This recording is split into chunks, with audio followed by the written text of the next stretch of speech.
This 20-minute exercise is for every drummer who has a hard time combining both feet to play tight, solid double bass. This one is based on the double bass blueprint we provide for our students at the Drum Technique Academy. Works great for them, so this might be useful for you as well. You can divide this exercise in 4 big building blocks, and each block takes just 5 minutes to complete. This exercise works at every tempo, so it doesn't matter if you're stuck at 130, 160 or at tempos faster than 200 beats per minute. But first, before we start, pick and choose the double bass tempo that you're currently struggling with the most. Then subtract 5 BPM from that tempo. This new tempo is going to be your workout tempo when you do this exercise for the first time. So here's the full exercise. In the beginning, we start playing eighth notes with each foot separately for 30 seconds straight. After 30 seconds, we just switch to our other foot and continue to play without breaks in between for a total of 5 minutes. The first section is our warm-up, and it gives us the chance to really focus on our technique and the muscle groups we are using. Right now in this video, you can see me using the anchor technique. This means I just use my calves to bounce the beater back and forth. The muscle groups in my upper leg and shin muscle are relaxed, and the weight of my leg is resting on the pedal. After 5 minutes, we switch to the second part of this exercise. Right now we are playing eighth notes with each foot separately for almost 2 bars. We stop actually at the 4 of every second bar and then repeat the same pattern with our other foot. This section also takes 5 minutes to complete, and our main goal right here is to focus on starting and stopping in time.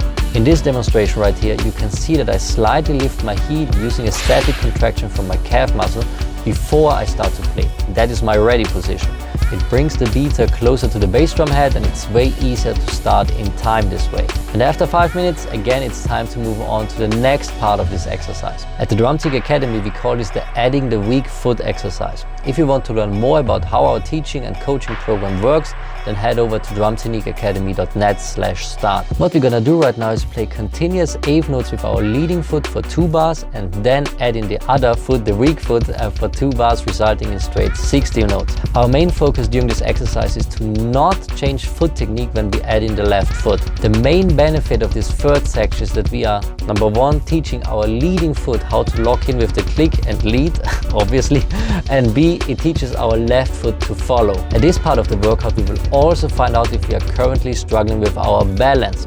Pay close attention to your upper body when adding the left foot. If you find yourself leaning forward or back just to combine both feet, then that's a topic to focus on. In this example right here with the ankle technique, it's easy to stay balanced since the weight of my right leg is on my right pedal, the weight of my left leg is on my left pedal, all while sitting on the drum stool as well.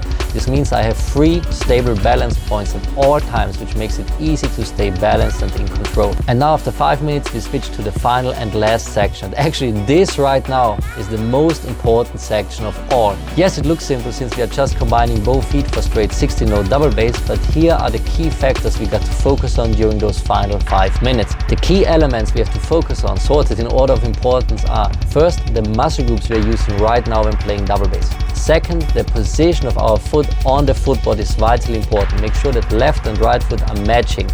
Third, the up and down motion from our heels, and finally, fourth, the beater swing.